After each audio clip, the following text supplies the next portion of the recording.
Hi. Okay, so I'm just going to go ahead and read the passage aloud. I'm going to read it through the first time without any commentary, and then just answer the first question. So I do think that it can be helpful to um, read through once without dissecting anything and a bit faster than you would normally read it and just try to answer um, the first question about the main point, or in this case, the main conclusion.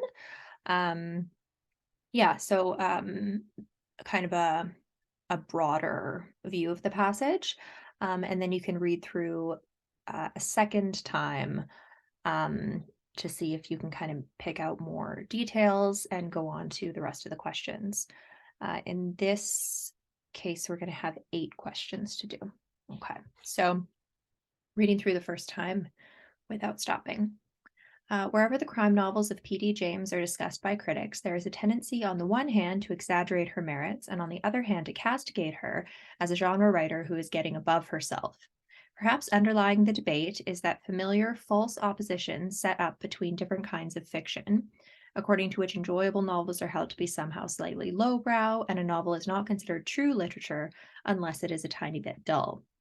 Those commentators who would elevate James's books to the status of high literature point to her painstakingly constructed characters, her elaborate settings, her sense of place, and her love of abstractions. Notions about morality, duty, pain, and pleasure are never far from the lips of her police officers and murderers. Others find her pretentious and tiresome. An inverted snobbery accuses her of abandoning the time-honored conventions of the detective genre in favor of a highbrow literary style. The critic Harriet wants P.D. James to get on with the more taxing business of laying a tricky trail and then fooling the reader. Philip Oakes, Literary Review, groans, "Could we please proceed with the business of clapping the handcuffs on the killer?" James is certainly capable of strikingly good writing. She takes immense trouble to provide her characters with convincing histories and passions. Her descriptive digressions are part of the pleasure of her books and give them dignity and weight. But it is equally true that they frequently interfere with the story. The patinas and aromas of a country kitchen receive more loving attention than does the plot itself. Her devices to advance the story can be shameless and thin, and it is often impossible to see how our detective arrives at the truth. One is left to conclude that the detective solves crimes through intuition. At this stage in her career, P.D. James seems to be less interested in the specifics of detection than in her character's vulnerabilities and perplexities. However, once the rules of a chosen genre cramp creative thought, there's no reason why an able and interesting writer should accept them. In her latest book, there are signs that James is beginning to feel constrained by the crime novel genre.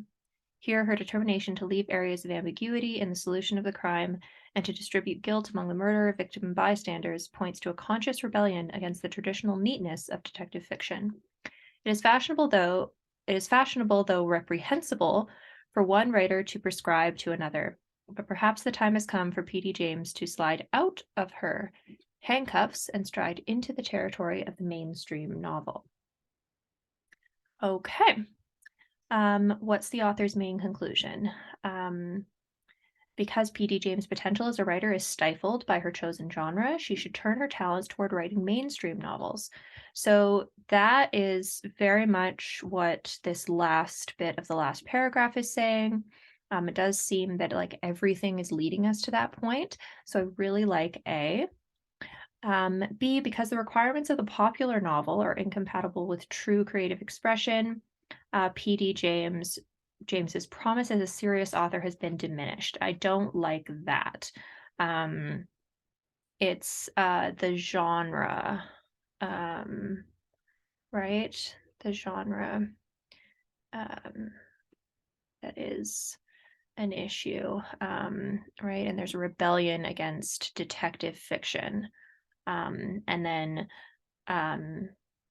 perhaps it's the time has come for P.D. James to slide out of her handcuffs and stride into the territory of the mainstream novel. So, mainstream novel, popular novel, that's not something that the author is suggesting P.D. James is incompatible, like that's incompatible. So, I want to eliminate that. The dichotomy between popular and sophisticated literature is well illustrated in the crime novels of P.D. James. No, this is really focused on what the author of this passage thinks that P.D. James should be doing, right? That's the true focus, rather than using P.D. James as an illustration for the differences between popular and sophisticated literature. The critics who have condemned P.D. James' lack of attention to the specifics of detection fail to take into account her carefully constructed plots.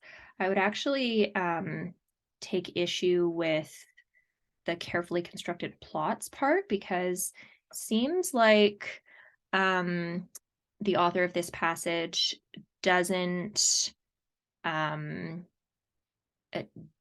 think that the plot is that she's very good at constructing plot, right? So saying that the patinas and aromas of kitchen receive more attention than the plot does, so that she's not paying as much attention to the plot.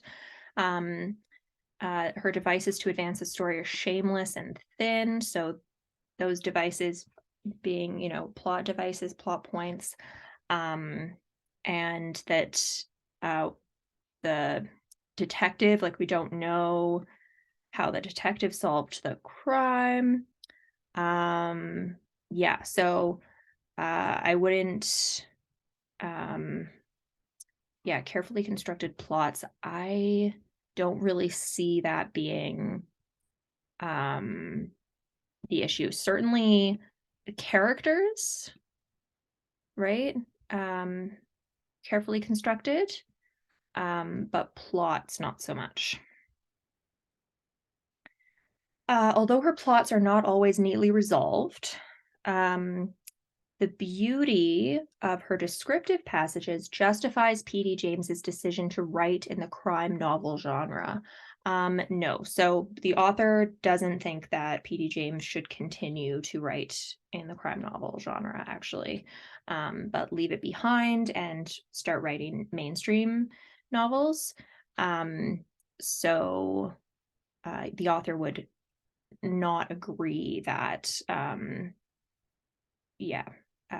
there's justification for her decision to write in the crime novel genre. And certainly not based on the beauty of her descriptive passages, because that's not really something that is like central to crime novels. Okay, so A is the correct answer. Let's read again. Okay. Wherever the crime novels of P.D. James are discussed by critics, there is a tendency on the one hand to exaggerate her merits, and on the other to castigate her as a genre writer who is getting above herself. So we've got people who, love her, exaggerate the good things, and people who are giving her a hard time, saying, you're a genre writer, you should like stick to your lane, kind of, right? So that's really showing the difference, I guess, between how genre writing is viewed versus like true literature, quote unquote, or like a mainstream novel. Okay. Perhaps underlying the debate is that familiar false opposition. So that's an interesting word there. It's a false opposition, saying, set up between different kinds of fiction. So that's interesting because that gives us an idea of what the author actually thinks about this debate, right? And about the strict lines that are set up between different kinds of fiction. So that's like an interesting word to pick up on.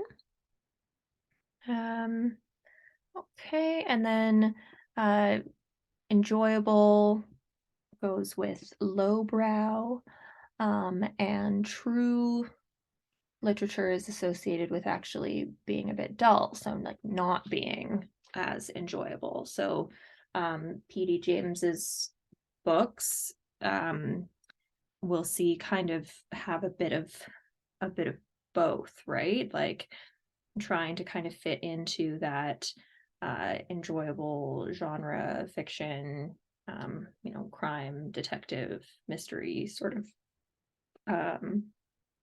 novel. But then she's like adding these elements that we would associate more with true literature and that also can be less exciting, right? So,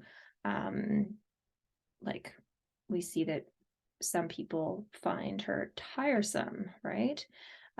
This is interesting as well. Inverted snobbery, right? So the usual snobbery, like the kind that we're familiar with, according to the first paragraph, is where the true literature folks are looking down on the genre writer folks. Okay. Okay, so second paragraph. Those commentators who would elevate James's books to the status of high literature point to her painstakingly constructed characters, her elaborate settings, her sense of place, and her love of abstractions. So all of these things would be associated with high literature. Other commentators find her pretentious and tiresome, and inverted snobbery accuses her of abandoning the time-honored conventions of the detective genre in favor of a highbrow literary style. So the inversion of what we think of as the usual snobbery is that instead of the highbrow looking down on the lowbrow, it's more the sort of lowbrow looking down on the highbrow, right? So the one saying stick with detective genre, we don't want that highbrow stuff. The critic Harriet Wog, I'm gonna go with Wog, that's probably not how you pronounce it, sorry, doesn't matter though, wants P.D. James to get on with the more taxing business of laying a tricky trail and then fooling the reader. So that critic is saying, like, do the detective novel stuff. Philip Oakes of the Literary Review groans, could we please proceed with the business of clapping the handcuffs on the killer, right? So can we get on with the detective plot, right? Where we have an end goal, a specific end goal in mind, and you just get to play with like how you lay down clues and misdirects and stuff, that tricky trail that Harriet talks about. Like, let's just deal with that rather than with these, character descriptions or settings or,